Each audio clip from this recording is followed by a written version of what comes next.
এই রকম খাস্তা মুচমুচে বিস্কুট আপনারাও বানিয়ে নিতে পারেন খুব সহজে এবং খুবই তাড়াতাড়ি, মাত্র 10 মিনিটে। প্রথমেই একটি মিক্সি বাটিতে 1 বাটি চিনি গুঁড়ো করে নেব।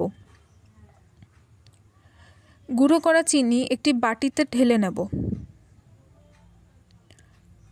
এরপর এর মধ্যে 2 চামচ গুঁড়ো দুধ, 1 বাটি ময়দা,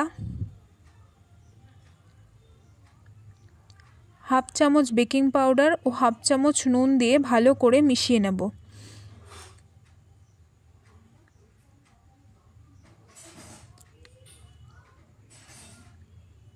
মেশানো হয়ে গেলে অল্প অল্প করে তেল দিয়ে মিশ্রণটি ভালো করে মেখে নেব। এখানে পুরো মিশ্রণটি তেল দিয়ে মাখতে হবে।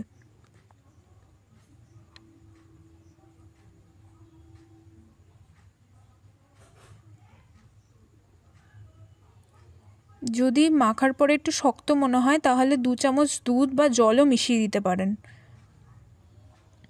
এখানে মন্ডটা হয়ে গেছে। এবার যে পাত্রে বিস্কুটটি বানাবেন, বেক করবেন, সেই পাত্রে অল্প একটু তেল দিয়ে ভালো করে মাখিয়ে নেব। এবার মেখে রাখা বিস্কুটের মন্ডটা দিয়ে অল্প অল্প করে অংশ নিয়ে বিস্কুটের শেপ দিয়ে নেব। এখানে আমি একটু ডায়মন্ড শেপ দিচ্ছি, আপনারা গোল চৌকো যেরকম আপনাদের মনে হয় সেরকম শেপ আপনারা দিতে পারেন। এখানে আরেকটা বিস্কুট করে দেখিয়ে দিচ্ছি।